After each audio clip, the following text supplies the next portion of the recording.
Yo, what's going on, everybody? It's your boy Naruto Explain here, bringing you guys another Boruto 2 Blue Vortex discussion. Today, I want to talk to you guys about the recent development that we got in Boruto 2 Blue Vortex manga regarding Sarada Uchiha finally using her Mangekyou Sharingan in battle, because it now officially changes the story moving forward and brings into question a few things regarding what happened during the 3-year time skip. And now that we know that we have completed volume 5 of the manga, I do think it is very likely that volume 6, which begins at chapter 21, likely starts off with a mini flashback to address some of the stuff that we will discuss in this video. Join me in today's newest Naruto Explain video, where we take a deeper look into exploring why Sarada chose to not reveal to anyone that she had the Mangekyou Sharingan and what the advantages of this were. Also, the chapter review is up on the channel right now, and we had a bit of a delay due to the raw scans not leaking out on Monday and the official release dropping on Tuesday. So the review editor needed time to work on the review, but the video is up on the channel and maintains the quality that you guys have come to expect from all the Boruto 2 Blue Vortex reviews, which thank you for your support on those. That was a big leap of faith to spend that much money on editing, so thank you for your support. So check it out if you haven't already. The video will be linked in the description box as well as in the end credits of this video. Sarada's decision to keep her Mangekyou Sharingan a secret during the 3-year time skip between Boruto Naruto Next Generations and Boruto 2 Blue Vortex is an incredibly strategic move that aligns with both her intelligence as a shinobi as well as the overarching themes of the Naruto series. Her secrecy is deeply tied to her own knowledge of the omnipotence phenomenon, her loyalty to Boruto, and her recognition of the limited use of the Mangekyou Sharingan. So we're going to break it all down in terms of the reasoning behind our choice and the thematic and the cultural significance behind all of this. So we'll start with the strategic importance of keeping the Mangekyou Sharingan a secret. So it is first and foremost a trump card against Kawaki. You guys have heard me say this before. People are like, how can Sage Mode let somebody fight Notsuki? How can a Mangekyou help somebody fight Notsuki? It's a very simple concept. The stronger the base, the stronger any additive is, whether it be Sage Mode, Mangekyou Sharingan, Eternal Mangekyou Sharingan, whatever it is. Give Sasuke the Mangekyou Sharingan in the academy. Sasuke is not as strong as Mangekyou Sharingan Sasuke, who fought the Raikage, because his base was not strong enough to benefit from the Mangekyou. So here's what you have to look at. Sarada understands that Kawaki is extremely powerful and has both Ishiki's abilities and his high combat intelligence due to how Karma works. If she were to reveal her Mangekyou Sharingan too early, Kawaki would have time to analyze her abilities, and an underrated aspect of Kawaki's character, a dangerously underrated aspect of his character, is Kawaki's very good at breaking down things when it comes to combat, and he could devise countermeasures and prevent her from using them effectively. Shinobi battles in Naruto often hinge on deception and unpredictability, and even though Kawaki's not a shinobi, he was trained by the most unpredictable shinobi in the history of Naruto, and as we've seen, he does incorporate some of those tactics occasionally. And keeping an ultimate technique hidden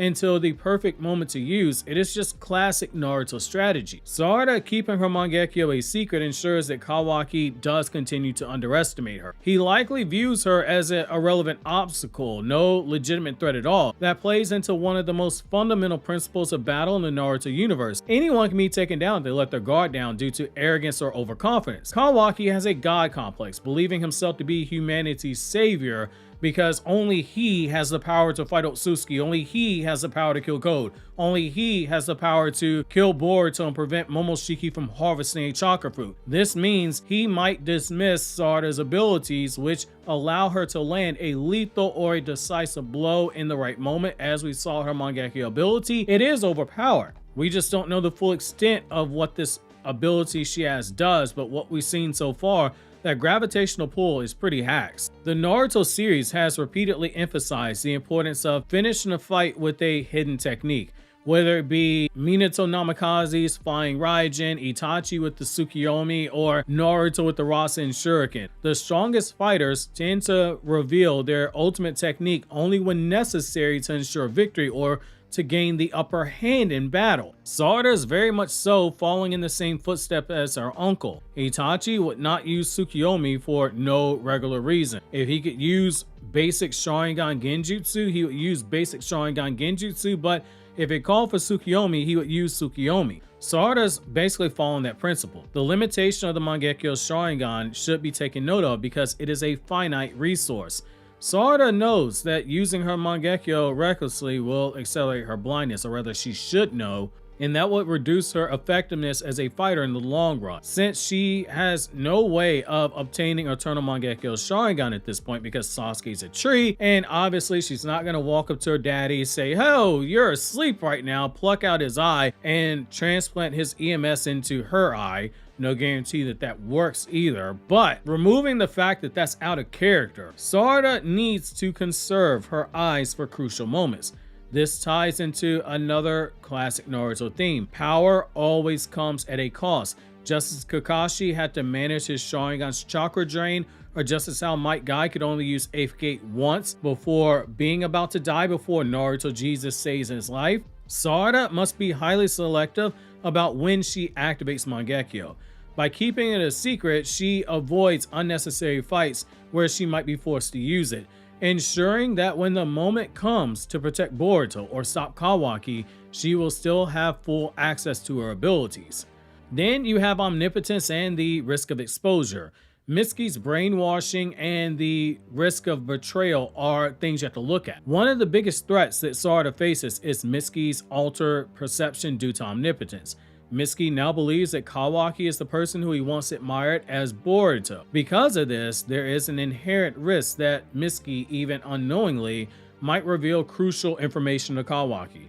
If Sarada had openly told Mitsuki about her Mangekyou, Mitsuki, who is deeply devoted to Kawaki due to the rewritten memories, might mention it in passing, or might even outright warn Kawaki about her newfound power, because Sarada was at odds with Kawaki during the time skip. This would be a huge risk. By keeping Mitsuki in the dark, Sarada minimizes the possibility of Kawaki learning about her trump card through Mitsuki's manipulated perspective. Then you have Sumire and Ada's senrigan to look at. So while Sumire is Sarada's closest ally in resisting omnipotence, there's still the problem with Ada's senrigan. Granted, it should be worth noting Ada does get bored when looking over things with her senrigan eye, so there's a possibility she might not have even seen Sarada's Mangekyou Sharingan to begin with. It should also be worth noting that Sarada is well aware that Ada is obsessed with Kawaki, and if she were to overhear a conversation about Sarada's Mangekyou, she might mention it to Kawaki in an attempt to curry favor with him.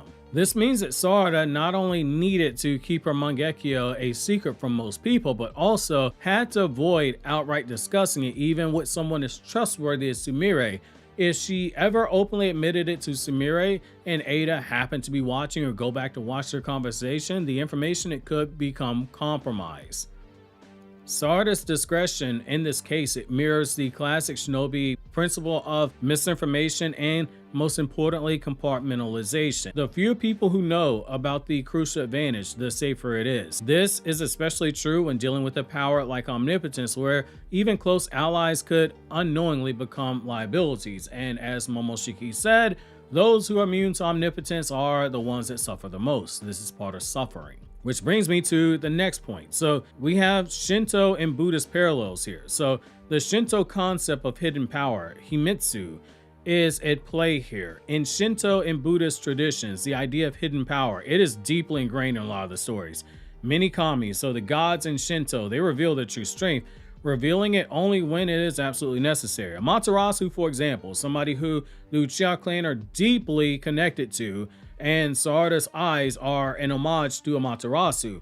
Amaterasu once hid herself in a cave. She plunged the world into darkness until she was coaxed out by Ameno Uzume, somebody who you guys have heard me say before.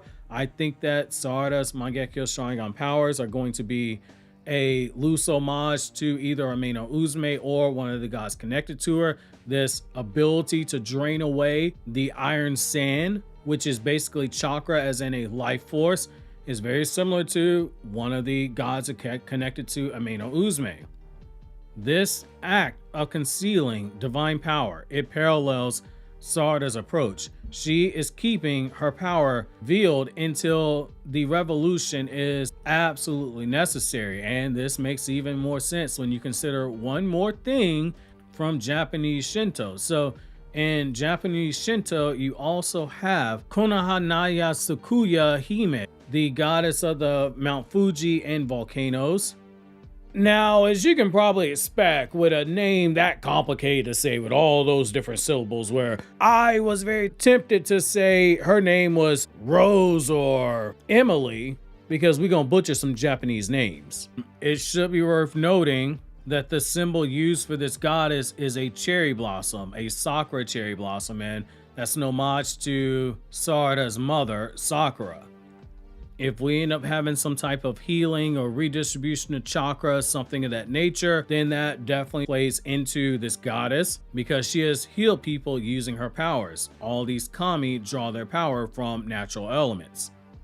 Now, additionally, in Buddhist thought, wisdom often involves knowing when to act and when to remain passive. Sarada's restraint reflects this principle. She understands that using her power could prematurely doom her in the long run. This goes into the Buddhist teachings of restraint and strategy. Buddhism also emphasizes the idea of using power only when needed, a philosophy that aligns with Sarada's very careful and cautious approach. The concept of upaya, it suggests that the true wisdom lies in knowing when to reveal knowledge and when to keep it hidden for a greater purpose. Withholding her Mangekyou, Sarada is basically exercising upaya, which is skillful means, ensuring that when she does use it, it will be at the greatest impact. That brings us into the implications of Mitsuki knowing about it. Now that Mitsuki has seen Sarada's Mangekyou Sharingan in Boruto 2 Blue Vortex Chapter 20, this poses a major risk. Given his brainwashing, he might start questioning why she never told him before, or worse, he might begin to wonder why she's been keeping secrets from him and, most importantly, from Kawaki.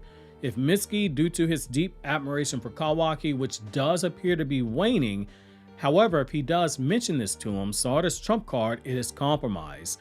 This development also sets up a potential conflict. Will Mitsuki end up viewing Sarada's secrecy as a betrayal? She is already somebody who is openly supporting Boruto, just have to throw that out there. If Kawaki learns about the Mangekyou, will he take action to neutralize her before she becomes a threat? He can always seal her away. He can always have Ada blame someone like Boruto for this. Would Shikamaru know that that's cap? Absolutely, but he can't prove it. Will Sarada now have to be even more careful, knowing that Mitsuki might unintentionally expose her because, again, he doesn't know any better. Her decisions to keep the Mangekyou a secret, it is a wise one. But now that it has been revealed, because it absolutely had to be used, and she had to forsake her self-imposed rule to only use it to protect Boruto, which going against Kawaki, who wants to kill Boruto, is by extension trying to aid and protect Boruto. Sarada saving it for somebody like Kawaki who wants to kill Boruto is doing that. It adds an entirely new layer of tension to the story now that she's broken that rule. And it would be completely ironic if the power she used to save Mitsuki is a power he ends up telling Kawaki about. In conclusion, I'll say this: Sarada's decision to keep her Mangekyou Sharingan a secret, it was calculated, it was a strategic move, it was based on multiple factors, keeping it as a trump card against Kawaki, mirroring the classic Naruto battle strategies, understanding the finite nature of her power and the risk of going blind, avoiding exposure due to omnipotence and Mitsuki's altered memories, preventing Ada from learning about it via Sumire, and Ada leaking it to Kawaki, aligning with traditional Shinto and Buddhist themes of concealed power and strategic restraint. Now that her secret's out, it will be interesting to see how Sarada navigates this new challenge, especially with Mitsuki's perception still being distorted. If Kawaki learns of her abilities, Sarada might lose the one advantage that she might have been waiting carefully to maintain these last 3 years. Whenever she does get in between Boruto and Kawaki when they fight, a power, an ability that would have been used to catch Kawaki off guard, which it doesn't matter if somebody's significantly stronger than you. If you catch them off guard, you can kill them. That is now off the table, which means that Sarada has to change her entire approach moving forward when dealing with someone like Kawaki. Obviously, if you enjoyed this video, consider subscribing and clicking here on the left. Check out the Boruto chapter review that you've missed, or click here up top to watch my latest blind review in podcast style format for the last One Piece chapter I read, or click here on the right for this video for my Anime Explained channel, where I talk about non-Naruto content.